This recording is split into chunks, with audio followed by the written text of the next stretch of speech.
আউযুবিল্লাহি মিনাশ শাইতানির রাজিম। বিসমিল্লাহির রহমানির রহিম। আমাদের ইসলামের মূল স্তম্ভের দ্বিতীয় গুরুত্বপূর্ণ স্তম্ভ হচ্ছে নামাজ।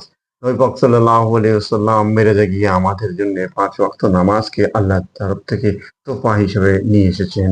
নামাজের ব্যাপারে পবিত্র কোরআন মাজিদে মহান রব্বুল আলামিন ৮২ বার উল্লেখ করেছেন।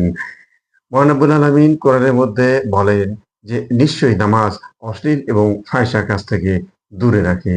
পবিত্র কুরআনের সূরা আনকাবুতের ৪৫ নম্বর আয়াতে আল্লাহ তাআলা একথা বলেছেন।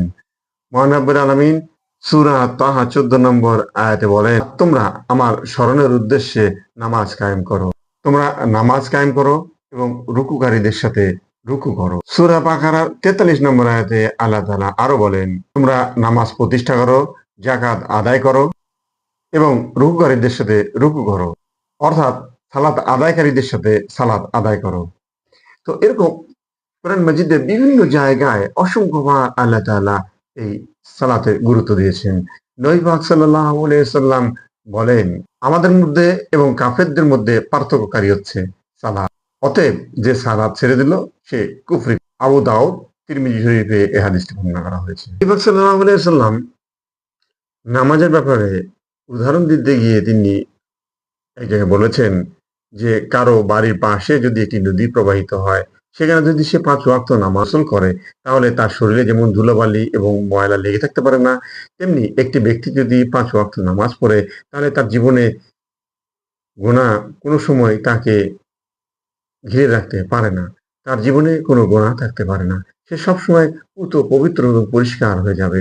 কিয়ামতের দিনে নামাজের ব্যাপারে অত্যন্ত কঠোরভাবে জিজ্ঞাসিত হবে প্রতিটি ব্যক্তি। নবী সাল্লাল্লাহু আলাইহি সাল্লাম মৃত্যুর কালীন অবস্থায় তিনি সালাতের ব্যাপারে অত্যন্ত গুরুত্ব দিয়েছেন এবং তিনি বলেছেন, সালাত, সালাত, সালাত। মুসলমান এবং কাফেরদের মধ্যে পার্থক্যকারী হচ্ছে সালাত।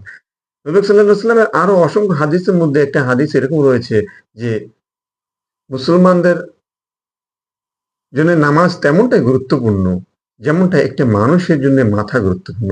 মানুষের যেমন মাথা না থাকলে মানুষের পরিচয় যেমন পাওয়া যায় না, তেমনি একটি মুসলমানের জন্য নামাজ না থাকলে তার নাম মুসলমানিত্ব থাকে না। তার মুসলমানিত্বের পরিচয় বহন করে দেন নামাজ।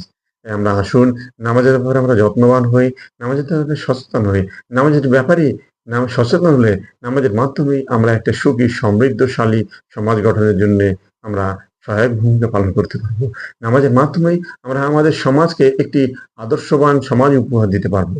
নামাজের মাধ্যমেই আমাদের ভবিষ্যৎ প্রজন্মকে আমরা একটি সুন্দর রাস্তা দেখিয়ে দিতে পারবো। ফলে দুনিয়াতেও যেমন আমরা শান্তি ভোগ করব, তেমনি আখিরাতেও পাবো আমরা নাজাতের একটি ফয়সালাকারী সিদ্ধান্ত।